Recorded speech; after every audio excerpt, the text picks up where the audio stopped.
nerds, yeah! Dun dun dun dun dun dun dun dun dun dun dun dun dun dun dun dun dun dun dun funky fantasy dun dun dun dun the bull dun dun dun Stratus arrows dun dun dun it's the war of nerds. Ignore that part. Special guest edition. Ladies and gentlemen, today we have a fabulous. Shut up. Rewind. We're going to cut that part from it. I will say that is the best intro interrupted ever, and I think that should 100% stay in the podcast. Like that is gold right there. We'll leave it It's in. gonna stay in. It's gonna stay in. Ladies and gentlemen, boys and girls of all ages, today we have a phenomenal episode planned for you with a wonderful special guest, Andy Peloquin. Sir, thank you for coming on and spending time with us bearded. Yeah. And take the floor and tell everybody about all of you and your books. And yeah, take the floor. Ooh. Okay, well, I am Andy Peloquin. I call myself a dark epic fantasy author because everything is epic, but boy, does it just, I skew dark. I'm a very happy, upbeat person in real life, as anybody will tell you. But when I write, it's like, let's go cruel. I don't know what happened, but I've got 6 series working on a 7th right now. Currently 45 books published, more on the way. You know, always writing, always working, always telling stories. That's probably all you need to know about me. No. What's your average word count within your books? Oh God, that's an impossible question. So my average sci-fi was 90 to 110 for the 13-book sci-fi series. For my overall fantasy, it was around 120 to 150, and then Darkblade, it's 200 is the shortest and 425 is the longest. So yeah, pretty much on par with Sanderson in terms of length. Yeah. Hopefully faster paced. That's my goal. Yeah. The and something I thought was cool, like when I was doing a little bit of social media stalking, it said you were born in Japan. Is that where you were born? Born in Japan. That's really cool. Military brat? Missionary brat. Oh, okay. Oh, wow. Yeah, my parents did that. They worked there till I was 14. So I grew up at the age of 11. I was looking over everybody's heads at that point. I'm 6.5 feet tall now, but even at 11, I was, a pretty sizable young man. So yeah, like bumping my head. I had a permanent line on my forehead from bumping into low roofs and door frames and stuff. But amazing experience otherwise. Yeah.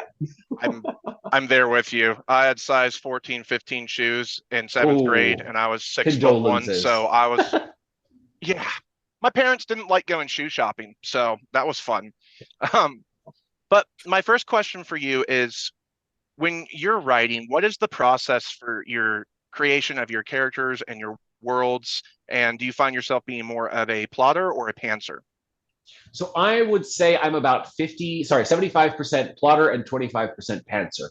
Before I start writing any story, I need to understand the characters and who they are, right? Their flaws, their strengths, their weaknesses, what makes them badasses, what makes them human. Just kind of get a sense of who they are so that I can latch onto them, as a person who's writing their story. Once I have that, it's pretty easy to figure out what to throw up against them in the sense of, here's what you're strong at, take it away. Here's what you're bad at, throw it at you in excess. And that's basically great storytelling, right? You just figure out what your character is not good at and make them get better at it. Every single genre, that's what it's all about. So I figured that out before I start writing, and then I plan kind of how I want the ebb and flow of each chapter to go, the overall story arc with that big climactic ending. I am incapable of short stories and short endings. Like, you give me, it's a conversation between 2 people before a sword fight, that's 10 chapters long. Like, this just, if you've read Darkblade or any of my other books, you'll know that it's just just endless action, because it's like, oh, we're about to win, oh, it's gonna go bad, oh, we're gonna save the day, oh, and then what about this? It's just it's what I love as a reader, so it's what I put into my writing. That's awesome. Fantastic I'm answer. always an advocate of whenever things are just status quo in your story, throw some type of conflict, some type of to break that up, because most people don't want to read, oh, this is nice, this is nice, this is nice. 5 chapters later, when does it get to the action again? When does it get, even if it's not physical fighting action, some type of friction in the story, and that makes for great entertainment. And what I particularly like and what I go for as a writer is, don't give me any of this, like, so if you watch TV today, you'll see a ton of this ridiculous trope where it's like, here's a problem, the character confronts them, they don't talk about it, they go their separate ways, and they hate each other for an entire episode, and then they come back and solve it, and everybody's okay, right? This is what I call the Grey's Anatomy relationship thing. Hate that. 2 characters have an issue, they're going to go at it right away. Maybe they can't do it in the moment because they're about to die from an enemy arrow, right? They have to fight, and then they walk away, and then they throw fists, and then they figure it out, and then some other problem comes up. Maybe someone else on the team is having an issue with them, or, oh my God, another enemy is attacking. But none of that, the ridiculous stuff. I want humans being humans in the best possible way. So even if they are terrible at being humans, like my half-demon assassin, you still try to be human. You fail. Totally cool. I'm good with failure, but not trying, not making any kind of effort, I will never be okay with that as a reader, and I will never go for that as a writer. Absolutely. I can't stand the whole, we have an issue, I'm not going to talk about it for no legitimate reason. Nothing, just they go different. Why? I would never, hold on, before you walk out that door, I'm not done here. And I think something to add on to that too is a lot of moments in literature and entertainment too, when you have a moment, a grand climactic or an inciting incident that leaves said characters unwilling to carry on because they're so broken, you still have somebody else who's trying to get those other characters to get their heads unscrewed and to be like, come on, let's go. This isn't the end. And it can get a little bit tiresome when you have some people who continue to brood over and over again. So usually I'll just have my characters punch said characters in the face until they're done brooding, and then we'll move forward. that is 100% the man's approach to problem solving. Break it, put it back together, good to go, pat on the back. But this 100%. Is, and I think this is what I resonate with as a reader is, you have a problem, let's have it out. No matter how ugly it gets, let's have it out. But then the kind of people who write that style of, the real passive aggressive confrontation, a lot of them are the feminine styles of writer, or the feminine writers, because that is their approach to problems. They just they find a gentler way to deal with it. And I don't resonate with that, but if, a lot of people do. So, hey, whatever. I just try to tell the best, most human story that I can, wrapped up in just a ton of action and killing. 100%. And that leads me to a question, because I know that you're still an indie author. And so I would like to know, what made you choose to originally go with the indie route, and what made you stick with it till this day? So when I started publishing, I self-published a book, saw some success, gave me confidence that I could get a publisher to pay attention to me and consider it. So I wrote a book and started shopping it around. And while I was waiting to hear back, I started writing the next book. And then while I was waiting to hear back, I finished writing the next book. And while I was waiting to hear back, I started on the next book after that. And you kind of get the point. Like I said, I write fast. I don't have time to wait around. Like, if today an agent contacted me and said, I love your book, I'm going to sell this, an editor would not buy it and sign a deal and have everything done for at least 3 to 6 months. By the time that book came out, that's 15 to 18 months. In the last 18 months, I have written 7 books, right? The idea of waiting for one book when I could just do 7 on my own, and then having someone tell me, listen, what you're trying to do here, don't do it like that, do it like this because we think it'll sell better. It's kind of invalidating the story that I'm trying to tell in a way. Like, I love feedback from editors, from fellow authors, from people. Like, I will take feedback all day, but don't try to water down the experience that I'm trying to share. If, like, this is something that I've found, and it's why I'm a terrible editor. I have such a hard time if it's a story that I don't understand or I don't agree with or resonate with, it's a hard time for me to connect with it and to offer helpful suggestions. So if it's something I don't understand, I'll be like, okay, explain it to me so I can understand it. And then if I can't offer advice, I tap out. I don't want someone to come in and say, listen, this is the story you're trying to tell, but tell it like this or do it like this. I don't want that. And especially if it's an agent and an editor, they have a little bit of control over your work. So kind of that. And then seeing the quality of books that were put out at the time and the amount of effort that was put into making them awesome. Like a lot of great books that I have on my shelf, these authors aren't even really around anymore because their publisher dropped them when the series didn't sell super well, or they didn't even put effort into making the third book look good or even publish the third book. Like if there's so many horror stories. So I'm like, listen, I could let someone else try and fail, or I could try and fail on my own merit, or I could try and succeed on my own merit, and then I would get all the benefits and rewards. So the day comes that I write a novel that I'm willing to wait 18 to 36 months to publish, I will shop it around where I feel it's good enough, like it's what traditional publishers are looking for. I will do that. And then I'll write 10 other books in that time, 15 other books in that time. And I'm happy going that route because I know who I am as an author now, as a creator. I've established my voice, my style enough that I'm confident that readers are there for it. Mm-hmm. And if I could get a publisher interested in the whatever my structure was, it could be a match made in heaven, as opposed to the match made in hell that I've always feared.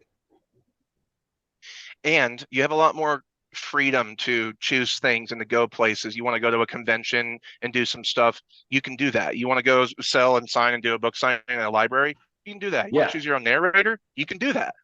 Those are the cool things about it. And at the end of the day, you're doing what you love and it's on your own merit and your own time. Yeah. I've got two of my series. Sorry for interrupting. I've got two series published through Athon, small press, right?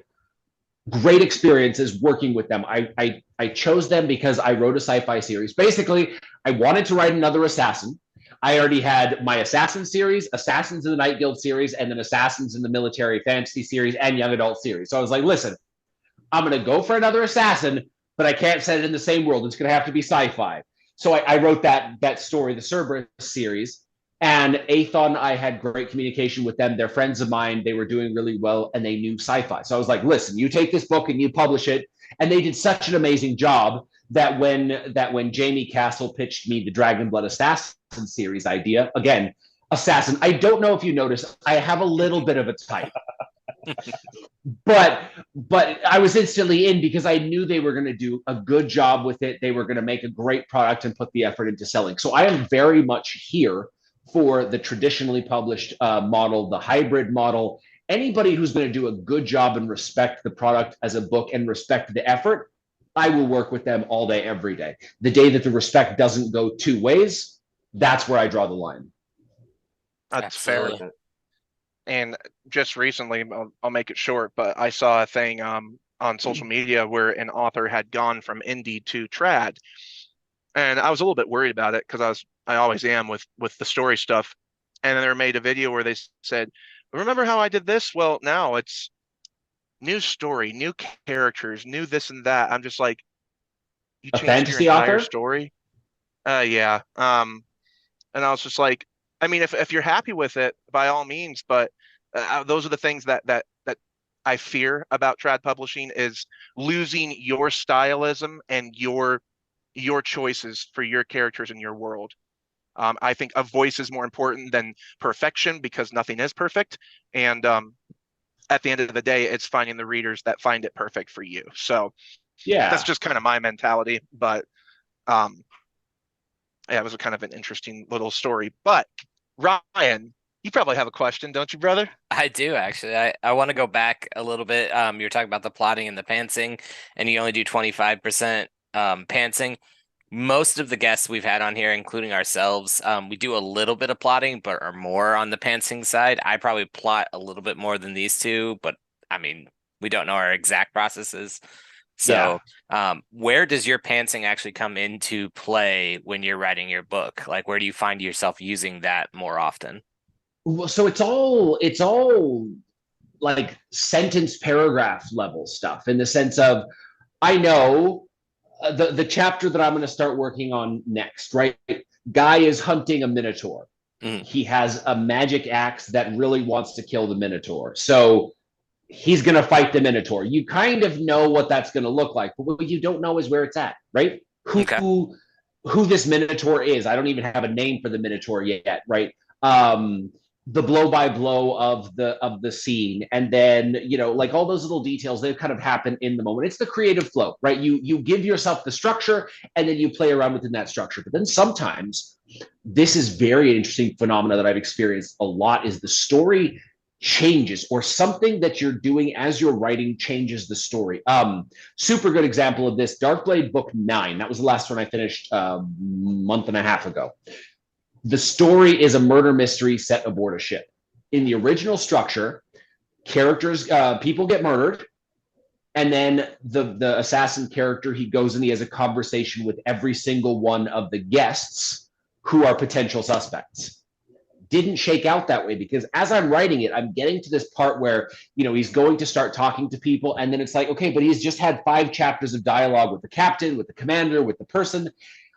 This is going to be boring. So, hey, let's go kill somebody else. And then it changed things, and it changed the way that the story flowed, because I'm like, I'm always going to try to do the thing that's the most interesting. And the way that the character's arc was progressing, there was this perfect moment for him to have a very difficult confrontation with another character there, because it sort of was an obstacle to his growth, but indicative of his growth as well. So it was the perfect time for that. And then it led right to the climactic ending of part 1. And then in part 2, I had to shift that whole character interrogation thing, and it made for a totally different, but also very interesting flow. So having this understanding that you have this outline, right? It is a beautiful, beautiful thing that you are going to follow as best you can until something better comes along. Knowing that, it just makes the experience so much easier, because the ending is still the same. It's still the same character who committed the murder. It's still the same character who died. What didn't say the same is the flow of it, or, hey, the character journey that I expected X character to go on ended up being totally different, because this was a more interesting journey for them. Or this character who I didn't expect to die, it actually was more fun to kill them off and keep this other person alive. So this is where the flexibility comes into it. And I found that every time I fought it, the story doesn't feel right. Every time I've given into it, the story comes out better. So now it's just like, okay, here's the outline. I'm happy. I know this is going to change. I know there's details I don't need to fill in, and there's details that I don't want to fill in, because when I get to that moment, I want the freedom to say, what now? Because that's really what it's all about. It's like, you're like poking your characters with a stick and say, do something interesting. That's what writing really is. Absolutely. The description you gave is waking up, either like going somewhere or waking up from a nap, and you're like, oh man, I just thought of something great for the story. But in order to do that, I have to fix A, B, C, and D. And you're sitting there and you're like, I don't need to fix it. I could leave it as is. And you just get that, it doesn't, I've got a lot of work I have to do, but the story is better for it. You learn to trust that instinct in yourself as a writer, you know, with time and experience. 45 books under my own steam, plus all the ones that I've ghostwritten, all of that. I've written a lot. So I've sort of understood that when my brain says, hey, how about this? There's a reason for it. So I follow along, and then it's almost like the reason reveals itself. Or after I get to the end of it, I go for a walk, or I do the dishes, or whatever it is.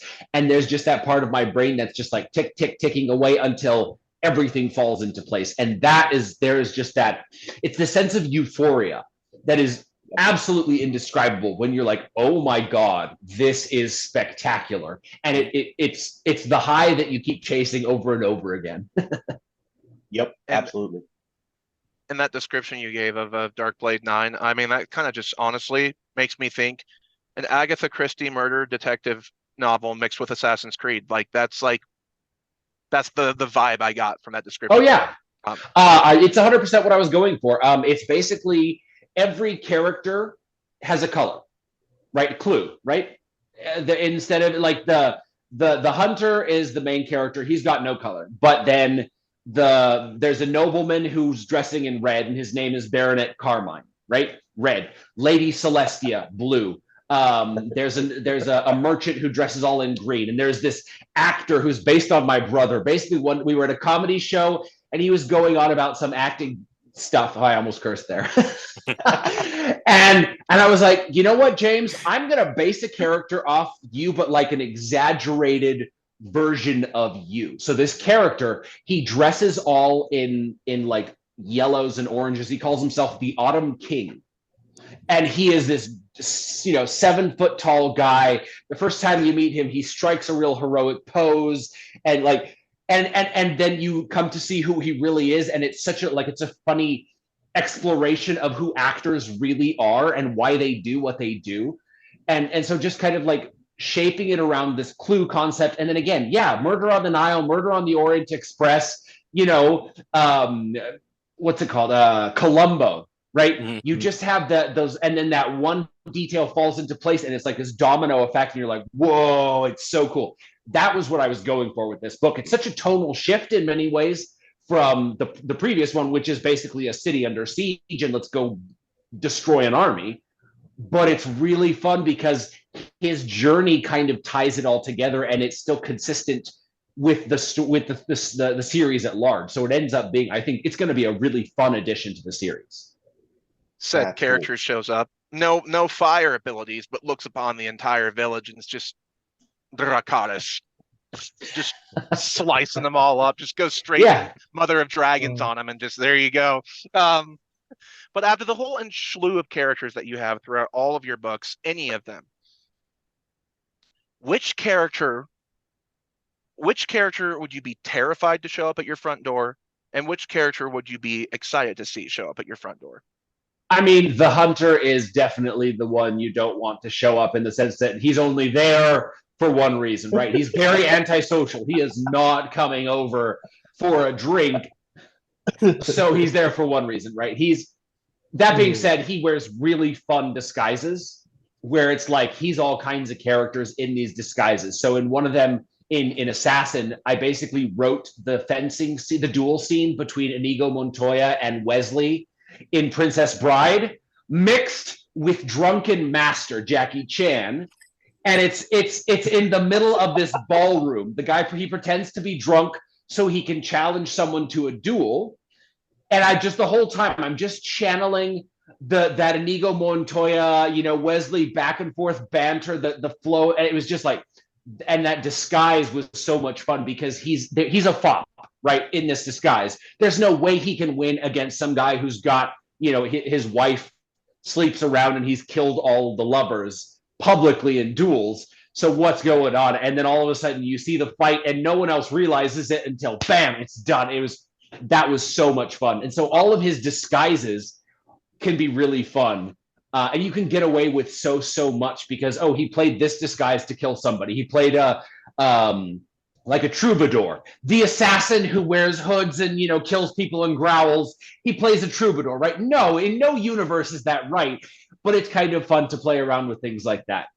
The character who I would love most to show up, man, that's a tough one because there's some really fun characters. I think the character that I will say I had the most fun writing was in the Cerberus sci-fi series. There is this character, her name is Bex, and she is a former special ops guy like him. I think she was a gunner.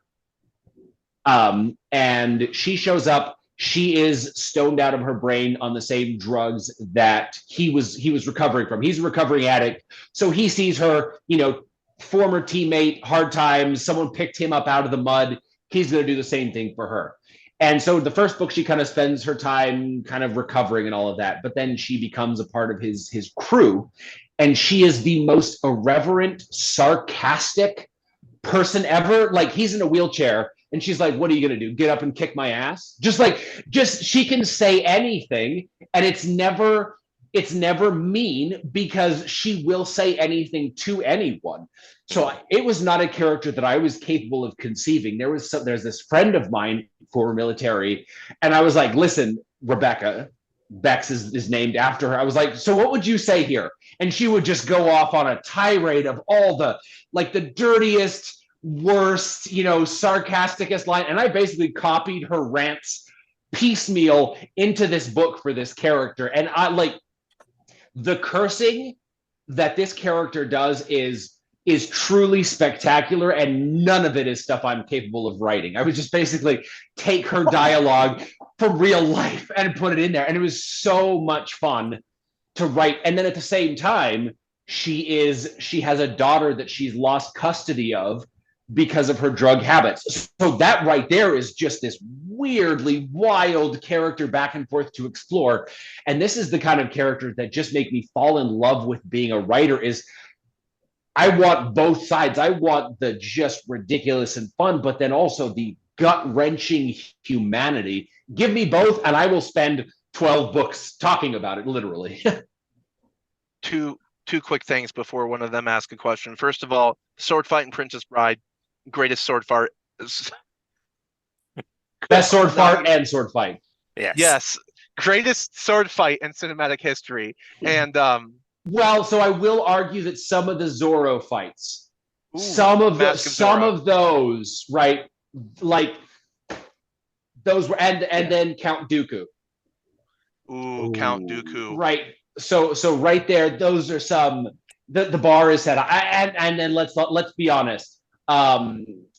Episode 3, Obi-Wan and Anakin, right on the fire lake, like just peerless. We'll call it. It's lightsabers, so it's a little bit different, but yes. Anyway, sorry. What were you saying? My powers have doubled since we last met, Count. Twice the pride, double the fall. And your military friend, was that during your time in San Diego that you met her?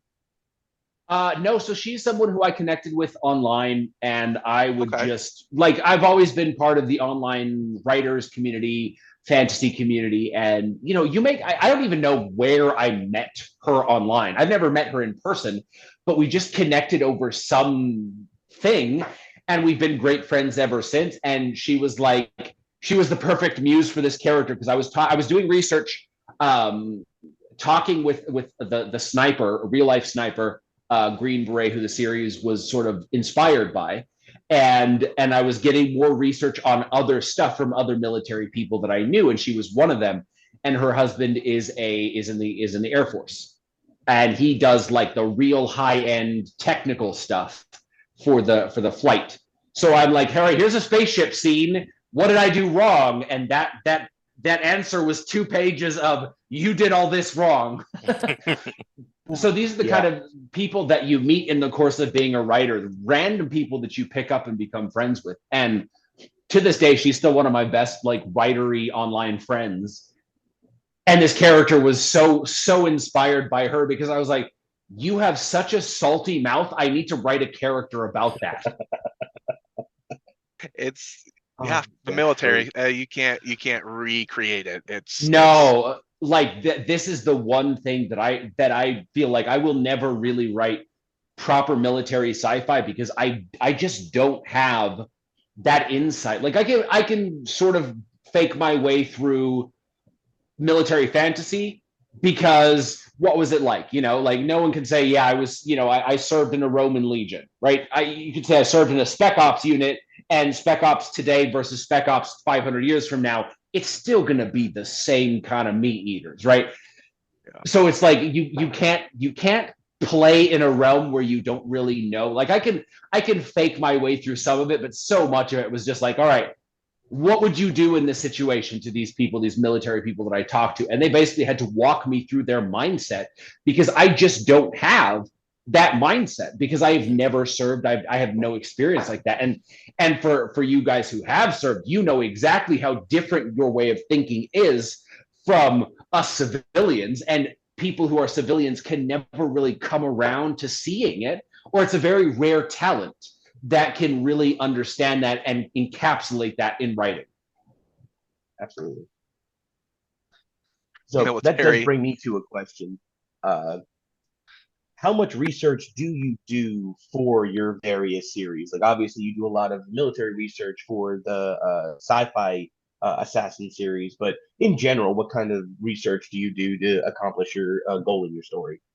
So it's basically what I need for each individual story. So for example, in this last one, Darkblade 9, set on a ship, I know nothing about ships. Like port versus starboard, I still had to look that up after 3 months of writing. That's how little I know, right?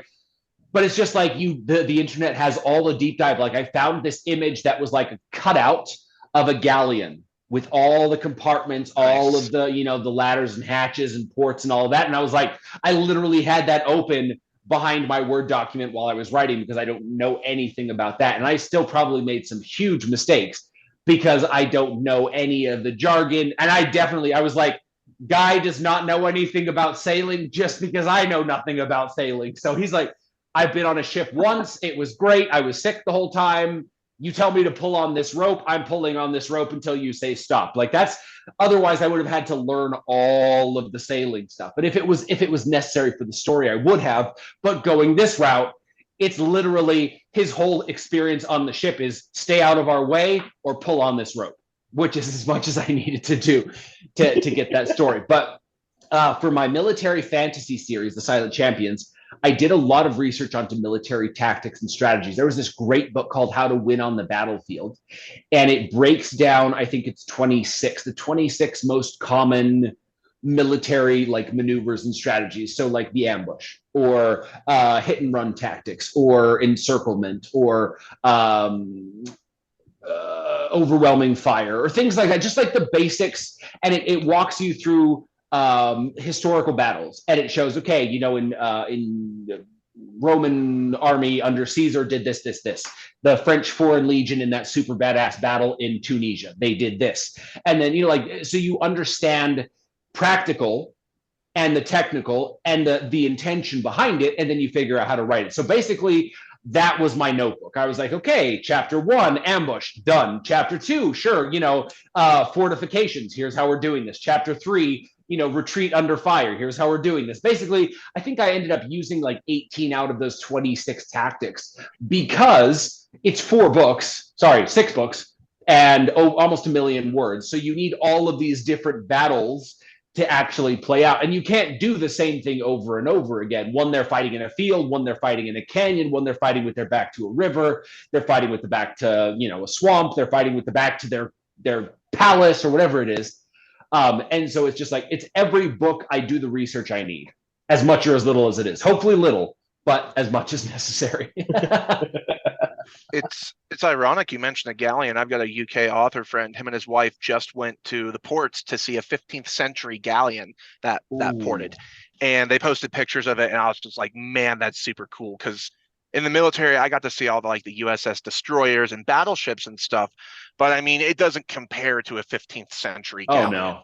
I mean, you're talking about old school ships, to see the difference in the portholes and the bulkheads and how they were designed for being on the waters, what the Mediterranean Sea or pirates, different things that they had to accustom. I mean, that's so cool, man. It's madness. It's madness how much you can learn. And so a really fun thing that I've really been enjoying last couple of years is traveling to get a sense of people. So in Darkblade 11, the character will wash up on an island that will be heavily inspired by the Polynesian islands, Hawaii, New Zealand, Samoa, the 6 Polynesian islands.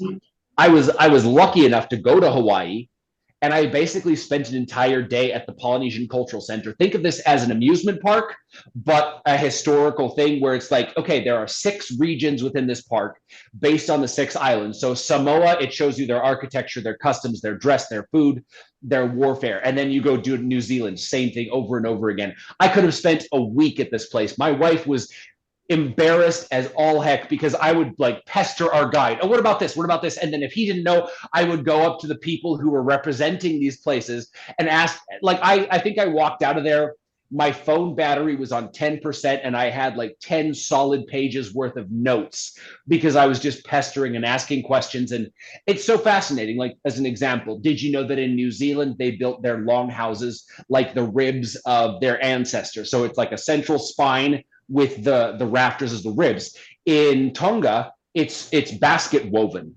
right? The roofs, they're woven like a basket and it's shaped like their baskets. Like, I didn't know that. In Samoa, there's no walls because it's never cold enough to need walls. There's no need for privacy. Every house has a guest house where literally all you have to do is show up, and by Samoan culture, they are obligated to put you up and feed you for one night. It's just like, this is so interesting. So basically, I'm going to write this book based on this culture that I knew nothing about and learned so much about. And the more that I learned about them, I was like, this is going to make for so much fun to showcase these small nuanced differences between them. So anywhere I go, I was just in Argentina earlier this year, and the pirates that I wrote into Darkblade 9 on the ship, they're all based on Argentines. Like, they had that Argentine swagger, that Argentine sharpness. They talk to each other and curse at each other like Argentines. Like, it is so delightful to go and experience something and then figure out a way to bring that experience into your writing. Absolutely. The Hawaiian Islands has some really cool. I was stationed in Kaneohe, so I would go to Pearl Harbor. I would go to Kailua Ranch and see where they filmed all these different films, or up the North Shore to see where Bethany lost her arm in the Surfer movie, or to just like different parts around the locals where they did the luau's, or you get on a tour bus and like you would have, they would either always call themselves like uncle or cousin. You're like, my name's Cousin Rio. Welcome this. We're going to the luau on the other side of the island. You ask a stupid question, they'd be like, well, you're going to get wet. Well, going to keep going. They're so nice and so welcoming. And everybody's just so happy down there with what they have. Like, they're just grateful for, makes you realize how blessed you are when you go to some places and you just see these different cultures and the diversity and the history. And I would love to get to do some like traveling to Japan to look at some of like the 12th century monasteries and like some of the ancient temples and like Mount Fiji, and just go to like New Zealand to where they did the Lord of the Rings and like the Hobbit. Did you know you can spend a weekend in Bilbo's Hobbit home and get the entire tour? They have 11 Cs. They have second breakfast. I talked to Alfred. I said, we're going to this. And 100%. We're going to Mordor. All right. We're doing it. No, it's been amazing to like every trip you take outside your house literally can inspire some story element, as long as you're kind of just aware of it. So one of our best experiences in Hawaii was hiking the Diamond Head crater, right? Where you just it's not even a hike, it's kind of a walk with a gentle uphill, right?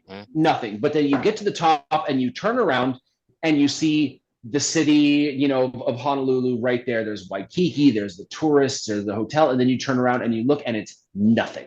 It is a crater with these mountains and nothing inside it, but like the building where they sell the tickets to go up. Everything else is like Jurassic Park, like untouched. So just standing there, I was like, this is the story that I'm telling. No one outside this island knows these people exist because they're inside this crater. Like, it's the reverse. But these sailors have been passing this island for thousands of years, and no one exists because they're inside this crater. And it was just this sense of, what would life be like if you were living inside this crater and then Waikiki was right there and the tourists, and you never interacted with them? Who would you be as a culture? How similar, kind of like, because human nature is human nature no matter where you are. But then when you are living in this specific environment, where does nature versus nurture come in? Like, I like everything and anything can be fuel to craft such amazing stories. Not to add any more research to your pile, but check out Paul Rosalie. He's a guy from New Jersey, picked up and left right after high school and went to the Amazon rainforest and has lived there the majority of his life. And he talks about the uncontacted tribes and everybody that lived there. Oh, that's fascinating. He's got so many stories about that stuff, and it's mind-boggling to think. But they do some crazy stuff because they've never had contact with the outside world, and it can get pretty dark. So it fits right in with your genre. Hell yeah! I mean, heck yeah! Sorry. Dude, Diamond Head is amazing, and it's total Attack on Titan vibes too. Like, not even understanding that there's any civilizations outside of where you are. You think you're the last of your people, right? Until that discovery breakthrough to realize you're not. Yeah. Oh, yeah. Did you go to Cocoa Head Hike while you were there too? We didn't, because we could only do one of the two. That's fair. Next time you go, Cocoa Head, it is so cool. It's old mining railroad kind of broken up, and you just basically climb across these sections all the way up to the top, and you look down at the entire harbor of Honolulu, and there's an awesome Greek restaurant, like really like smack dab in the middle. And like, oh my gosh, like wine imported from Italy, and like the gyros and the homemade hummus and everything on your table. It's like, that's amazing.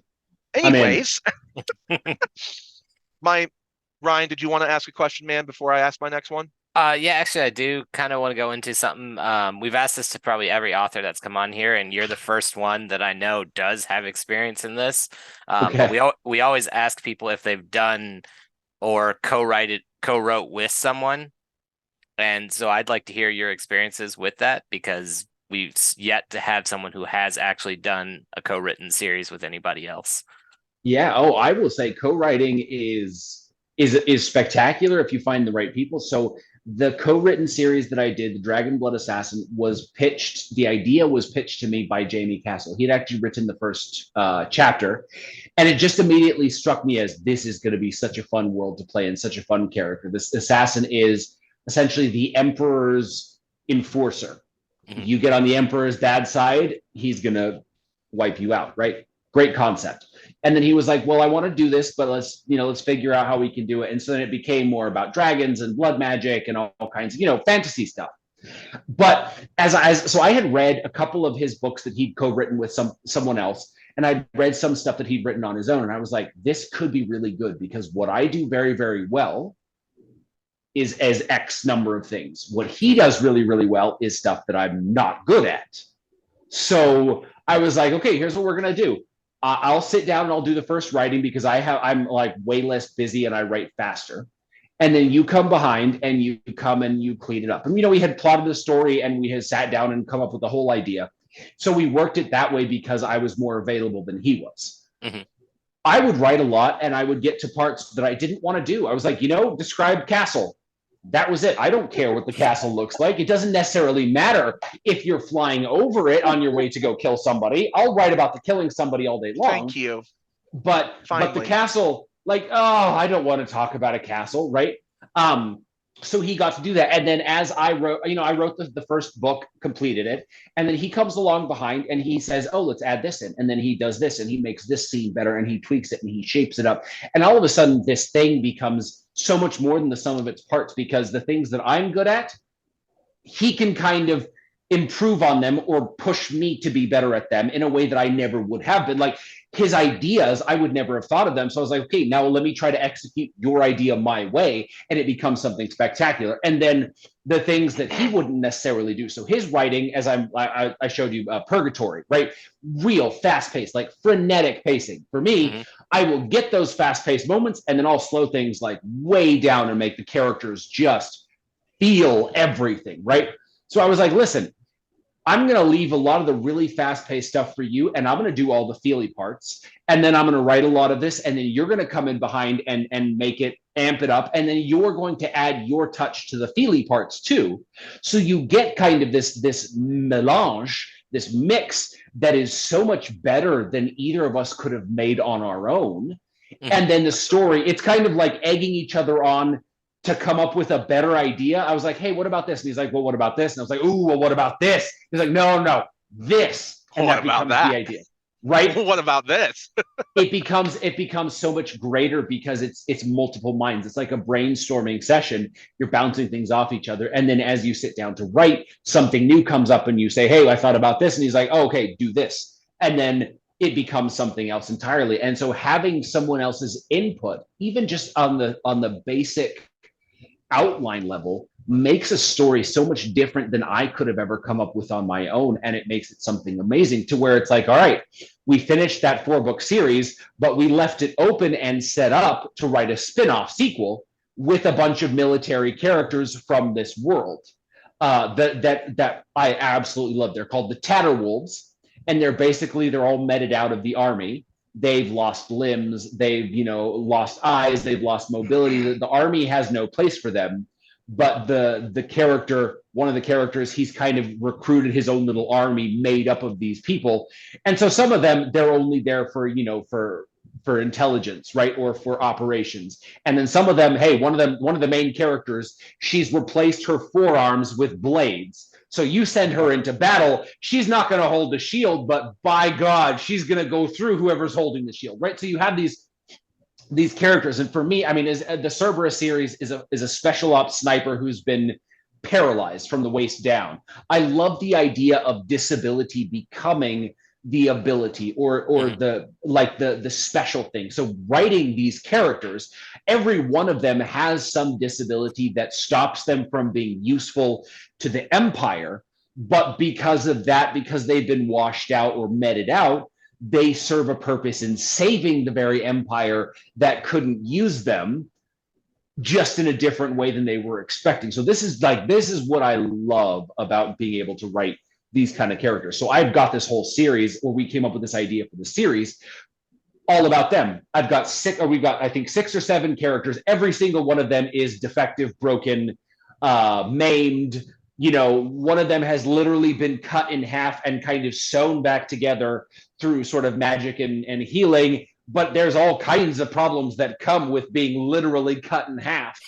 And some of them have like clockwork arms, and it's just such a fun thing to play with. And having read Purgatory right now, knowing his kind of frenetic pacing, I'm like, this is good, because I will take all those moments and I will have all the characters share their feelings or not share their feelings or whatever. And then it's like, all right, now go kill people, and it'll just be nonstop madness. And it'll be amazing, to the point where I've reached out to 2 other authors whose writing style I know would complement my own and could kind of mesh with my own to write projects. Obviously, we're all insanely busy people, so when it actually happens could be anywhere between now and the heat death of the universe. But the ideas are there, the foundation is there, and these are people who I've read their stuff and loved their stuff and identified something about theirs that could make mine better, and they know my reading and they're like, let's do this. So it's all just kind of a matter of time. I don't know about you, Alfred, but I'm kind of excited now for our little project. I don't know about you, man. It could be fun. It could absolutely be fun. Yeah. And on that same note of what Ryan asked, do you think you would ever be open to co-writing a book with somebody else again in the future? Or do you think you're more focused on just kind of getting your own projects out there? Oh, I'm definitely into doing a project with someone else, because a project with someone else takes less time. I can write a Darkblade 300,000 word novel in 3 months. I can write 100,000 word co-write in a month, and then have my co-write author add another 80,000 words of awesome, and it becomes a great big epic book, but it only takes half of my time. So it's kind of like, it definitely has a lot of appeal. I will absolutely be doing it again. It's just kind of like, where is the hole in my schedule? Like right now, before I can think about writing anything new at all, I have 3 novels, a Darkblade book, and then a novella that I need to write, which will be at least the rest of this year. Right. Yeah. Right on. Yeah. Now, this is another one of my favorite questions to ask, and you can choose any villain from any of your books and any hero or morally gray type from your books. And these 2 individuals get shoved through a portal into another dimension, and they land on an island. And they lose their memories when they get to this island. Are these 2 characters, over time, they slowly get their memories back, but they're going to retain all the memories they made on the island together? So first off, are they going to become allies without their memories? And then when they get their memories back, are they immediately going to go back to being at each other's throats, or are they going to take the memories they shared with each other into consideration? So you're dealing with 6 series worth of villains and heroes. I mean, there are so many where it would just be absolute chaos. Like there's a lot of demon bad guys, and demons do not share. They do not share their toys or their meals, right? So you're not going to have a happy ending with any of those guys involved. There's some fun human antagonists that honestly, a lot of the human antagonists, it's kind of a matter of perspective. Like the bad antagonists in Darkblade, a lot of them are priests, but like the nicest priestly order. They're literally taking care of orphans and feeding the hungry. And it just so happens that there's this secret demon hunting order of them. And so they go against the hunter. But otherwise, the best people, like literally the nicest and most upstanding, like they would 100% with anybody else. It was actually fun. So in Child of the Night Guild, the Queen of Thieves series, the antagonist is the Duke, right? He is law and order in the city. They're thieves. Easy. In the Silent Champions, the Duke, this is set 15 years beforehand or something. The Duke is a soldier. So he gives the Silent Champions his horse to get them where they need to go. Like he is straight up ally from day one. And then he's the bad guy in this other series. And it's just showing it, like, it's so much fun to play with perspective because that's all it is. It's just who you are, what you want at the moment can decide whether you're an enemy or a friend. Yep. Yeah. So if you hoard the coconuts. The coconuts. So I have a question. Yeah. In your illustrious career, what is your most embarrassing moment? Oh, I forgot about that one. Thank you. I have an endless number of embarrassing moments. Ask my wife, and she'll tell you every day is an embarrassment. I don't even know. Like, I am a little bit shameless to where if something has the potential to be embarrassing, I'll tend to like embrace it and lean into it a little bit. So something that could be embarrassing is I've done audio narration for fun. I've recorded a couple of projects. I'm recording a project this weekend, actually. Next weekend. But one time at a romance conference or at a book conference with a bunch of romance authors, I started reading their saltier scenes out loud for an audience. And you know exactly how embarrassing this is. And so I was like, you know what? It's a drinking game now. Anytime there was a cliche, you know, one of those things that just show up in every single one ever, you drink. Boy, was that a bad idea. Like it ended up where one night I got a bunch of people, like the ones who I knew would be down for some good fun. I told them, bring your book with one scene. So we had about 10 authors with these kind of scenes show up, and it was just madness. One of them was from Tennessee, and it was all, you know, like real like cowboy rancher romance. But boy, when you do a redneck hick accent, there is nothing sexy about that. We were literally falling on the floor laughing because the truth is, you read that kind of stuff out loud, it's awkward, it's embarrassing. You read that quietly to yourself where no one can hear you. You make fun, you make it a drinking game, it becomes fun for the whole family, as long as that family is 18 plus. Yeah, I give a lot of credit to those romance author readers and narrators. I'm just how do you keep a straight face when you're narrating this and put emotion in and interact with that stuff? I'm like, you've got talent, because I would be cracking up in the booth the entire time. I don't know how they do it. You get one of these guys like these old stodgy British dudes who are reading it, and then you have them go into one of these like fourth wing level scenes, and I'm like, you sir, my hat is off to you, because I could not do that. I am nowhere near good enough of an actor to sell this as believable. David, yeah.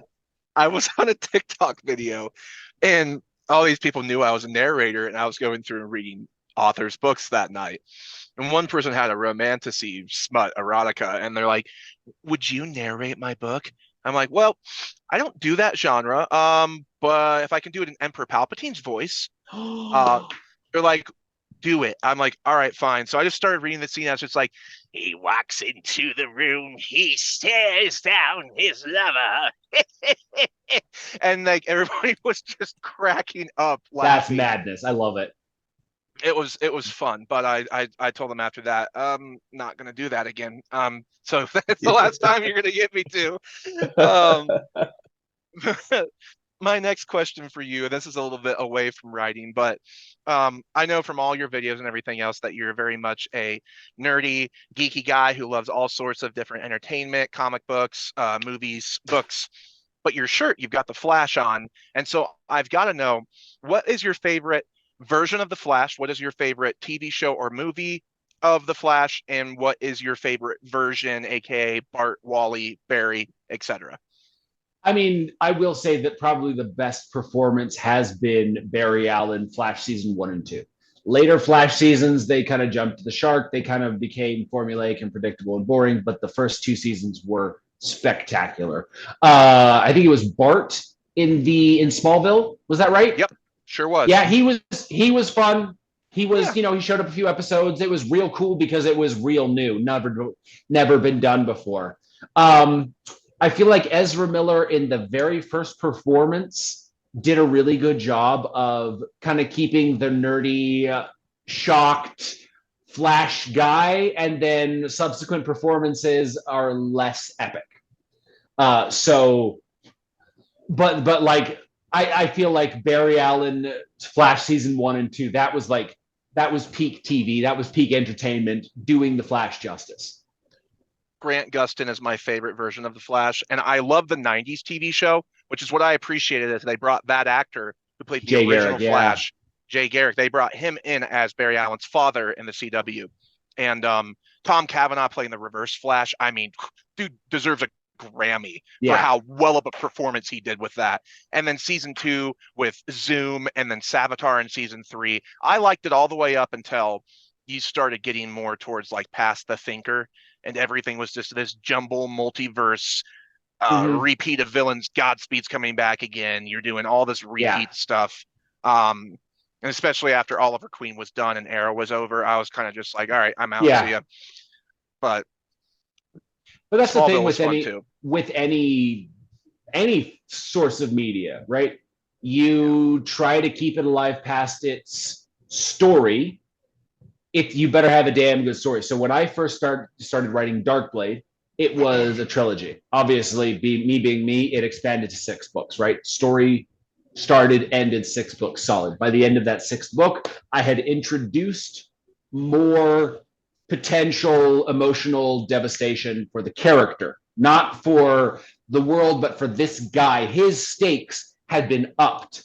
So the whole second story arc, which is now Darkblade 5 to 15, is just basically him being emotionally tormented by the thing that was introduced at the end of what is now Darkblade 4. But it is that emotional torment that makes the story worth telling, because it is the emotional growth that makes him a character we want to keep reading.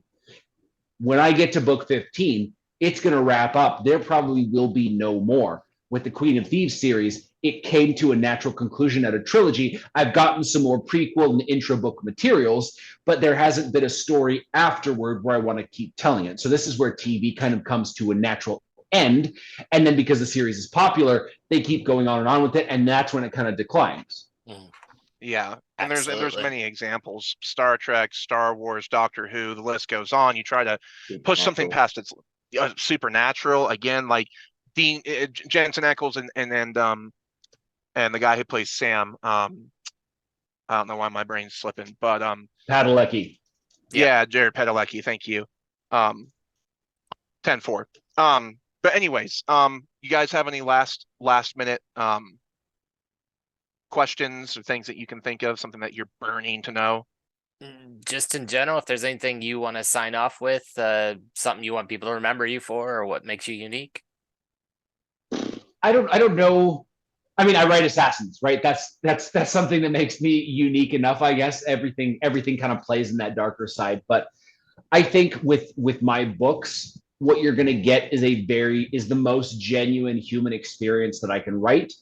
And it's going to be packaged in a lot of action. But at the end of the day, what you're going to walk away from is, okay, this is a greater understanding of this character, this personality type, this issue, right? Like my meted out soldier from Cerberus. It's his journey to, finding sort of a life after the military, but it takes him being a killer for all these years to find something to do the assassin character. He's been an outsider his whole life. It's an everyman story.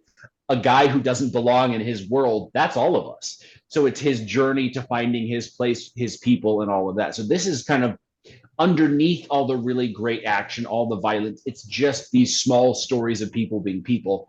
And I think that's something that more stories really need to focus on. When you get into the magic and the fantasy concepts and the ancient races and the lore and all of that, it could almost be window dressing that gets distracting, kind of like flowery curtains. If it's those old, your grandma has those flowery curtains, it's too much, right? So you keep it like a nice window dressing that makes everything look good, but it's that view through the window that really, really matters. So you keep the fantasy as the packaging, and you tell that human story. That's all you need to do. Absolutely. That's awesome. And it's a perfect conclusion to a wonderful episode. Thank you so much for coming on and hanging out with us and just nerding out and sharing your stories and everything with all of our listeners. We really appreciate it. Thank you for having me. I hope I didn't talk too much. No, not at all. That's what we're here for. 100%.